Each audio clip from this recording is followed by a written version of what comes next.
आपल्या शहरातील, जिल्ह्यातील आणि राज्यातील ताज्या बातम्या पाहण्यासाठी TV7 न्यूज चॅनल सबस्क्राइब करा आणि बेल आयकॉनवर क्लिक करा.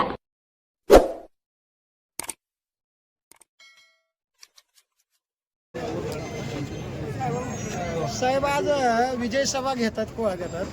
पंचायत समितीवर सत्ता स्थापन केलेली आहे. तुम्ही काय सांगचाल, काय भावना आहे? स्वर्गीय आबासाहेबांनी 50-60 वर्षे या तालुक्याचं आणि राजकीय आणि सामाजिक जीवन इथल्या तालुक्यातल्या गोरगरीब जनतेला सेवा देत असताना सन्मान्य दीपक आबा असतील, सन्मान्य आठवले ग्रुप असेल, त्यांनी या अगोदरही सेवा दिलेली आहे. भविष्यात सुद्धा हा विचार टिकवण्यासाठी, शाहू फुले आंबेडकरांचा विचार टिकवण्यासाठी सांगोला तालुका विकास आघाडीची निर्मिती झाली आणि त्या माध्यमातून आम्ही निवडणुकीला सामोरे गेलो.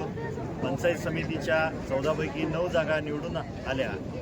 या जिल्हा परिषदेमध्ये 3 जागा निवडून आल्या. अनपेक्षित काही निकाल लागले आणि हा आनंद विजय सभा असेल, आनंद साजरा करत असताना एका डोळ्यात जरी आनंद अश्रू असतील तरी दुसऱ्या डोळ्यामध्ये सन्माननीय यशदादांचं दुःख अश्रू आहे. आणि भविष्य काळात शेतकरी कामगार पक्ष आणि आठवले ग्रुप देऊन निश्चितपणे भरून काढली जाईल.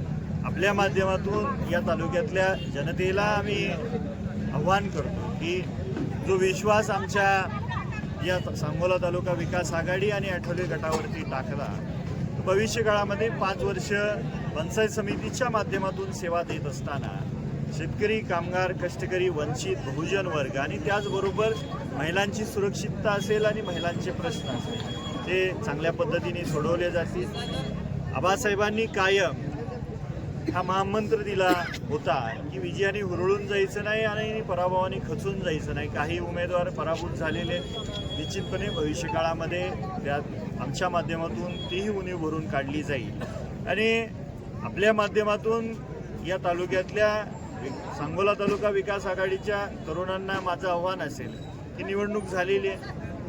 ज्या पद्धतीनं 50-60 वर्ष आबासाहेबांनी आणि 25-30 वर्ष आबासाहेबांसोबत सन्मान्य दीपक आबांनी राजकारण आणि समाजकारण केलं, निवडणुका संपल्यानंतर हे सगळं विसरून जायचं आणि भविष्य काळाचा एक यशाचा किरण आपल्याला मिळाल्यानंतर भविष्य काळामध्ये जनतेची सेवा करत असताना माणुसकी जपणं खूप गरजेचं आहे.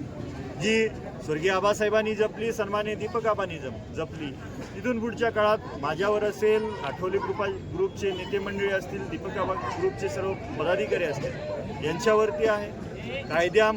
कायद्याच्या चौकटीत राहून संविधानाने दिलेले अधिकार आपण जगत असताना, त्या अधिकाराने जगत असताना गोरगरीब जनतेची सेवा करणं हा उद्देश समोर ठेवून या निवडणुका लढवल्या होत्या. चांगलं यश मिळालेलं आणि भविष्य काळामध्ये ही सेवा आमच्या माध्यमातून दिली जाईल हा विश्वास आपल्या माध्यमातून या तालुक्यातल्या जनतेला देतो. आपण सर्वजण मोठ्या पत्रकार मंडळी मोठ्या संख्येने या ठिकाणी उपस्थित राहिल्याबद्दल तुमचंही मनापासून